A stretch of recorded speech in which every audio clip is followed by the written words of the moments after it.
तो जो इंसान बच्चे के लिए तरसता है वो दवा नहीं खिलाता है अपनी पत्नी को।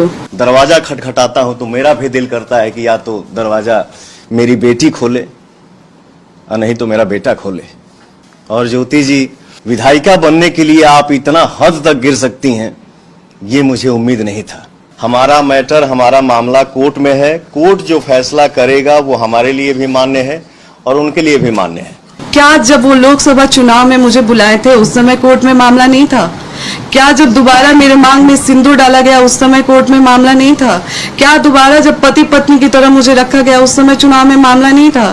क्या जब लोकसभा चुनाव से पहले पवन जी मुझे अपने फ्लैट पे लेके गए उस समय कोर्ट में मामला नहीं था? उनके पिताजी बोलते हैं कि पवन जी, आप हमारी बेटी को विधायिका बना दीजिए, इसके बाद आपको उसको रखना होगा रखिएगा, छोड़ना होगा छोड़ दीजिएगा। मैंने बोला पिताजी, ये हमारे बस की बात नहीं है कि बेटा आपकी शादी आम लोग से नहीं हो रही है, आपकी शादी एक स्टार से हो रही है और आपको जीवन में कहीं ना कहीं कॉम्प्रोमाइज करके चलना होगा। कि महिला के हर बात पे आंसू गिर जाता है और वो दुनिया को दिख भी जाता है। मर्द का दर्द नहीं दिखता है और ना ही वो दिखा पाता है। मैंने बोला ना कि आज ही अपनापन क्यों दिखा। मैं अमित शाह जी से मिल लिया, जेपी नड्डा जी से मिल लिया, धर्मेंद्र प्रधान जी से मिल लिया, विनोद तावड़े जी से मिल लिया, उपेंद्र कुशवाहा जी से मिल लिया। तो ये कौन सा अपनापन है? इसको तो हम राजनीति ही बोल सकते हैं ना, कि मुझे डिस्टर्ब करना। और ये कहाँ का इंसाफ है? आज पवन जी कह रहे हैं चुनाव के टाइम, तो छोड़े तो आप भी थे हमको चुनाव से पहले, तो फिर चुनाव के टाइम आपने क्यों याद किया? राजनीति के लिए मैं गिरी हुई या आप कर रहे हैं? इसी के द्वारा एक ऑडियो मैसेज पवन जी के फोन में भेजा गया था कि ज्योति सिंह का इनसे संबंध है, उनसे संबंध है। बस उस एक ऑडियो की वजह से आज ज्योति सिंह यहाँ पे खड़ी है। मैं ये कहना चाहता हूं ज्योति जी कि आप जो अपने पति के लिए अपनापन दिखा रही हैं, ये अपनापन चुनाव से 1 महीना पहले क्यों नहीं दिखा? ये अपनापन चुनाव से 2 महीना पहले क्यों नहीं दिखा? 3 महीना पहले क्यों नहीं दिखा? 4 महीना पहले क्यों नहीं दिखा? ये अपनापन चुनाव से 1 महीना बाद क्यों भी दिख जाता? आज ही क्यों? क्योंकि मैं अमित शाह जी से मिल लिया, जेपी नड्डा जी से मिल लिया, धर्मेंद्र प्रधान जी से मिल लिया, विनोद तावड़े जी से मिल लिया, उपेंद्र कुशवाहा जी से मिल लिया। वाह रे अपनापन। और एक बात, ज्योति जी के पिताजी राम बाबू सिंह जी लखनऊ आते हैं,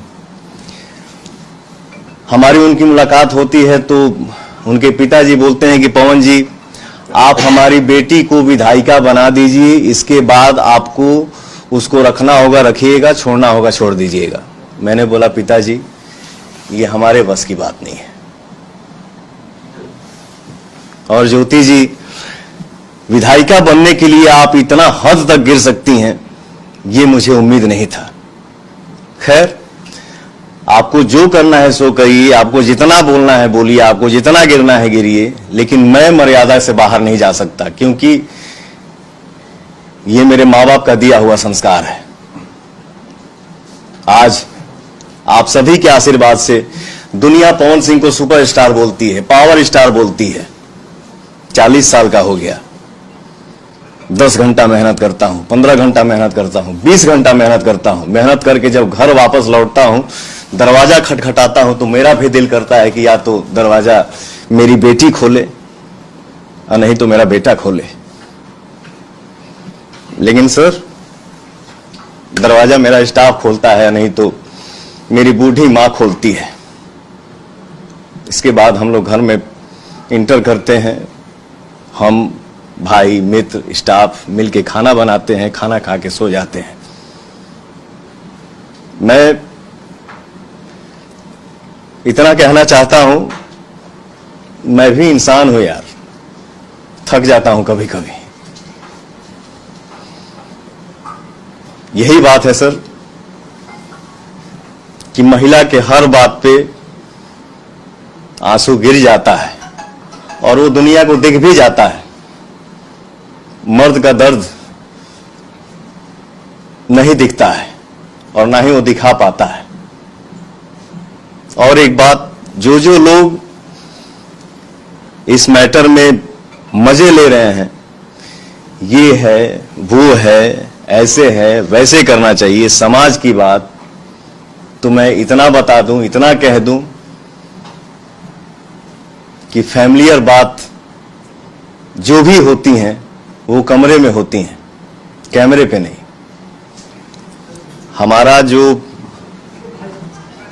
केस का मैटर है वो 3-4 साल से चल रहा है सर, और जो चीजें जीवन में हो चुकी, हो गई, एज ए इंसानियत आप सबको क्या लगता है, जितना मेरी इज्जत का धजिया उड़ना था, जिसका उम्मीद नहीं था, वो सब क्रॉस हो गया। तो मुझे नहीं लगता है कि अब ये सब संभव है। मैंने बोला ना कि कानून हमारे लिए भी मायने रखता है, कानून आपके लिए भी मायने रखता है। हमारा मैटर, हमारा मामला कोर्ट में है, कोर्ट जो फैसला करेगा वो हमारे लिए भी मान्य है और उनके लिए भी मान्य है। मैंने बोला ना कि आज ही अपनापन क्यों दिखा। मैं अमित शाह जी से मिल लिया, जेपी नड्डा जी से मिल लिया, धर्मेंद्र प्रधान जी से मिल लिया, विनोद तावड़े जी से मिल लिया, उपेंद्र कुशवाहा जी से मिल लिया। तो ये कौन सा अपनापन है? इसको तो हम राजनीति ही बोल सकते हैं ना, कि मुझे डिस्टर्ब करना। और बच्चे की बात रही कि बच्चे के लिए वो तरस रहे हैं, तो जो इंसान बच्चे के लिए तरसता है वो दवा नहीं खिलाता है अपनी पत्नी को। मुझे हर बार दवा खिलाया गया और बहुत सारी चीजें मैंने आज भी मीडिया में नहीं रखी थी, लेकिन आज पवन जी ने मुझे मजबूर कर दिया है। मैं पवन जी को बदनाम नहीं कर रही हूँ, मैं बस अपना पक्ष रख रही हूँ। खुद के बारे में जो चीजें हैं वो मैं आज मीडिया में रख रही हूँ। पवन जी द्वारा मुझे जब दवा खिलाया जाता था, उस चीज के विरोध में जब मैं बोलती थी तो मुझे इतना टॉर्चर किया गया कि मैंने स्लीपिंग पिल्स खा लिया था, नींद की गोली। उस समय उनके भैया रानू भैया जी थे और उनके टीम मेंबर में से दीपक भैया थे, बिक्की जी थे। रात के 2 बजे वो लोग मुझे उठा के हॉस्पिटल ले गए और वहाँ पे मेरा इलाज हुआ। हॉस्पिटल का नाम मैं आपको दिखाती हूँ। कौन सी दवा देते थे ज्योति जी, बता सकती है क्या? जी वो जो गर्भपात का दवा खिलाते थे मुझे। और अच्छा, आपने एक कंडीशनल जवाब दिया ज्योति जी, अगर मान लीजिए बीजेपी, जेडीयू, आरजेडी कोई आपको अपनी तरफ से टिकट ऑफर करती है तो क्या आप चुनाव लड़ना चाहेंगे? अगर पवन जी पत्नी के रूप में मुझे स्वीकार करते हैं तो मैंने पहले भी बोला है और अभी भी बोल रही हूँ कि मैं चुनाव नहीं लड़ूंगी। और अगर पवन जी मुझे पत्नी के रूप में स्वीकार ही नहीं करते हैं तो आज मैं भी समाज से पूछना चाहूंगी, क्या मुझे जीने का हक नहीं है? अगर पत्नी के रूप में वो मुझे स्वीकार करते ही नहीं है तो मैं कहाँ जाऊँ? क्या मैं अपने लिए खड़ी नहीं हूँ? क्या मैं एक ऐसी औरत बन के रह जाऊं कि लोग मुझे देख के ये सोचे कि मैं हार गई अपनी चीजों से? आज मुझे कई महिलाएं देख के उनको हिम्मत मिल रही है, कई महिलाएं मेरे लिए खड़ी हैं। आप चुनाव लड़ेंगे पवन सिंह के खिलाफ?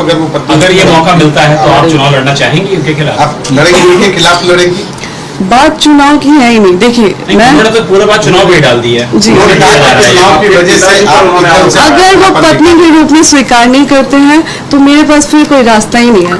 और एक और चीज जो पवन जी ने बोला है कि जब मामला कोर्ट में है, तो एक सवाल आज लोगों से, जनता से मेरा भी है। मैं चाहूंगी कि जनता ये सवाल मेरे तरफ से पवन जी से करे, क्योंकि मेरे किसी भी सवाल का जवाब तो पवन जी दे नहीं रहे हैं। मैं कुछ भी पूछ रही हूँ तो वो बोल नहीं रहे हैं। तो शायद जो जनता में आके वो बात कर रहे हैं, तो एक सवाल मैं चाहूंगी कि जनता मेरे तरफ से पूछे और मैं आग्रह करूंगी जनता से कि एक सवाल मेरे तरफ से जनता द्वारा पूछा जाए कि क्या जब वो लोकसभा चुनाव में मुझे बुलाए थे उस समय कोर्ट में मामला नहीं था? क्या जब दोबारा मेरे मांग में सिंदूर डाला गया उस समय कोर्ट में मामला नहीं था? क्या दोबारा जब पति पत्नी की तरह मुझे रखा गया उस समय चुनाव में मामला नहीं था? क्या जब लोकसभा चुनाव से पहले पवन जी मुझे अपने फ्लैट पे लेके गए उस समय कोर्ट में मामला नहीं था?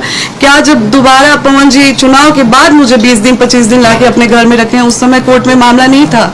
और रही बात पति को याद करने की, आज मैं पति को याद कर रही हूँ, तो मैं आज से उनसे संपर्क करने की कोशिश नहीं कर रही हूँ, मैं बहुत पहले से संपर्क करने की कोशिश कर रही हूँ, लेकिन कभी उनके भाई द्वारा दुत्कार दिया जाता है, कभी उनके मतलब उनकी फैमिली से भी मैं कांटेक्ट, पवन जी से मेरी बात होती नहीं है, पवन जी मेरा फोन उठाते नहीं है, और मैं किसी और से बात करने की कोशिश करती हूँ तो वो लोग मुझसे इस तरीके से बात करते हैं। मतलब आप लगातार उनसे संपर्क करना चाह रही हैं? जी, ये गलत बात है कि मैं चुनाव के टाइम उनसे संपर्क करने की कोशिश कर रही थी। मैं बहुत टाइम से उनसे बात करने की, हाँ, जब लोकसभा चुनाव के पहले हमारी कोई बातचीत नहीं थी, उस समय मैं भी संतुष्ट हो गई थी कि पवन जी ने मुझ पे डाइवोर्स फाइल कर दिया है। और पहले तो मैं ये क्लियर कर दूं लोगों से कि डाइवोर्स हमारे तरफ से नहीं फाइल हुआ है, डाइवोर्स पवन जी की तरफ से फाइल किया गया है। डाइवोर्स का केस पहले पवन जी ने डाला है, हमारे तरफ से नहीं हुआ। हमारे तरफ से शुरू से ही मैं लगी थी कि अपना रिश्ता बचा लूं।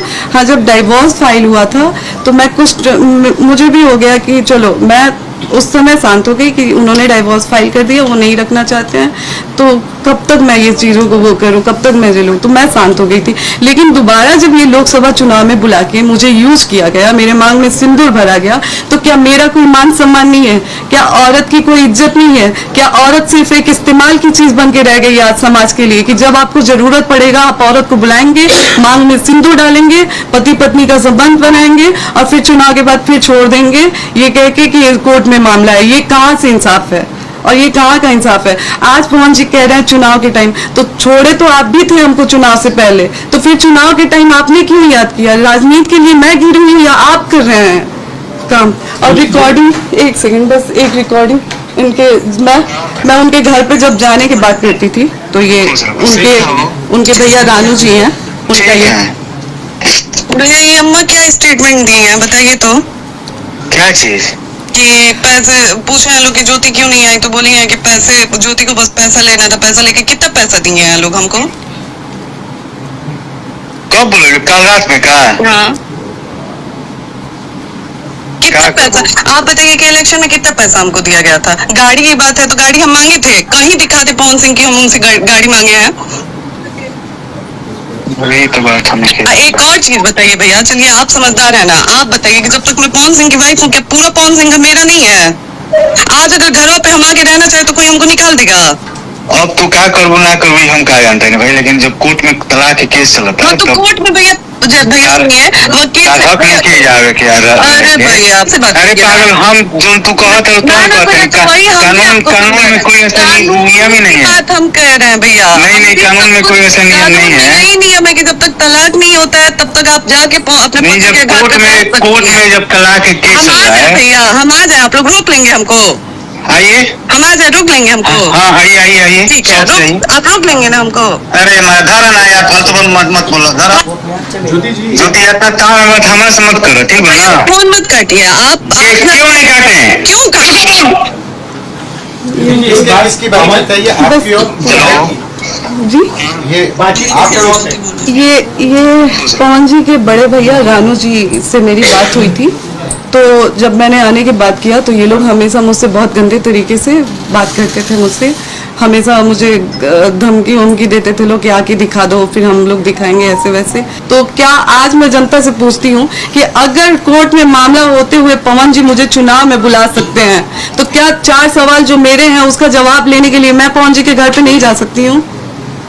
ज्योति जी, एक बात बताइए, लोकसभा चुनाव में जब उन्होंने बुलाया था कि आप खुद गए? नहीं, लोकसभा चुनाव में अगर उसका भी साक्ष्य चाहिए तो आप लोग, मैं अपने इंस्टाग्राम द्वारा डाल दूंगी, क्योंकि अभी वो मेरे बता दीजिए।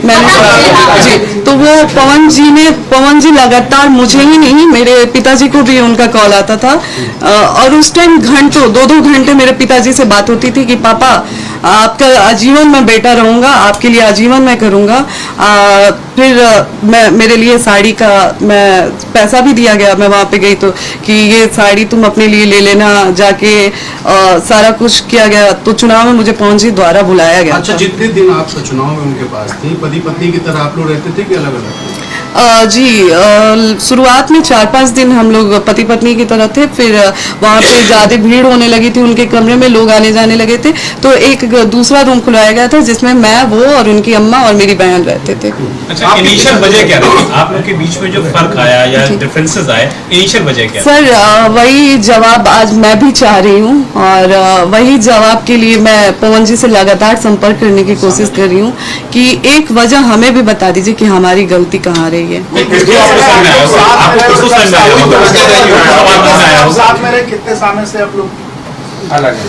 जी, हम लोग लगभग 1.5 से 2 साल साथ में रहे हैं। नहीं, फिर भी कोई वजह आपको जो समझ में आई हो? क्या इनिशियल जैसा कि जी, वो हमारे साथ रहते थे और हमें मतलब जैसे दवा हमेशा खिलाते थे, तो उस चीज़ का भी मैंने विरोध करना चालू किया कि नहीं, ऐसे नहीं होगा, मैं आपकी पत्नी हूँ, कब तक मैं ऐसे ज़बरदस्ती दवा आप खिलाते रहेंगे और मैं खाते रहूँगी, मतलब मेरे शरीर पे भी वो दवा गलत असर कर रही है, ऐसा नहीं। बस उस चीज़ों को लेके, और फिर जैसा कि मैंने पहले भी एक इंटरव्यू में बोला है कि किसी के द्वारा एक ऑडियो मैसेज पवन जी के फोन में भेजा गया था कि ज्योति सिंह का इनसे संबंध है, उनसे संबंध है, बस उस एक ऑडियो की वजह से आज ज्योति सिंह यहाँ पे खड़ी है। आपके पिता पर भी आरोप लगा, मतलब मिसअंडरस्टैंडिंग रही जो किसी लोगों ने आपके बारे में जी, वो मिसअंडरस्टैंडिंग रही जिसे आज तक पवन जी ने क्लियर करने की कोशिश नहीं की। मैं लगातार उनसे मिलने के लिए भीख मांगती रही, बात करने के लिए भीख मांगती रही, लेकिन वो कभी मेरे सामने बैठने के लिए तैयार ही नहीं हुए। एक आरोप आपके सवाल पर लगा कि उन्होंने कहा कि मेरी बेटी को विधायक बना दो, उसके बाद रखना हो तो रखो, छोड़ना हो तो छोड़ दो। अगर आप और पिताजी मैं उनसे पूछना चाहती हूँ कि क्या पार्टी वो चला रहे हैं, क्या उनकी कोई पर्सनल पार्टी है जो वो मुझे विधायक बना देंगे? आप ही बताएं, क्या कोई पार्टी उनकी पर्सनल पार्टी है जिससे वो मुझे विधायक बना देंगे? नहीं, देखिए, जब हमारे पिताजी ने उनसे हमारी शादी की तो हमारे विदाई के समय उन्होंने एक ही चीज़ हमारे कान में डाला कि बेटा, आपकी शादी आम लोग से नहीं हो रही है, आपकी शादी एक स्टार से हो रही है और आपको जीवन में कहीं ना कहीं कॉम्प्रोमाइज करके चलना होगा, तो इस चीज़ का ध्यान रखिएगा। आप कभी भी पवन जी से पूछ लीजिएगा, इस चीज़ को लेके मैंने उनसे कभी कोई बात नहीं किया है, कुछ नहीं बोला है। हालांकि बहुत सारी चीज़ें ऐसी हैं जो बहुत सारी चीज़ें एक पत्नी होने के नाते कोई पत्नी नहीं बर्दाश्त करेगी, और मैंने बोला है ना, समय और अगर ज़रूरत पड़ेगी, एक बार पवन जी अगर लाइव आके बोल देते हैं कि आप मैं नहीं कर पाऊंगा कुछ भी, जो भी चीज़ें हो, नहीं रह पाऊंगा आपके साथ, आप मेरे लिए मेरे जो भी आपका साक्ष्य वो रख दीजिए, तो मैं रख देती हूँ। जो नाम आए तमाम रिश्तों को लेकर के आपने कभी उनको जी नहीं, कभी नहीं। आप लोग देखिए, हमारे हिंदू सनातन धर्म में भगवत गीता का बहुत मायने है। आप लोग भगवत गीता सामने रखवा के कसम खिला लीजिए कि इस चीज़ का विरोध कभी मेरे तरफ से नहीं हुआ गया। मैंने बहुत चीज़ें देखी थी, लेकिन हर बार मुझे मेरे कान में वो चीज़ें आ जाती थी कि बेटा, आपकी शादी एक नॉर्मल इंसान से नहीं हुई है, एक्टर से हुई है।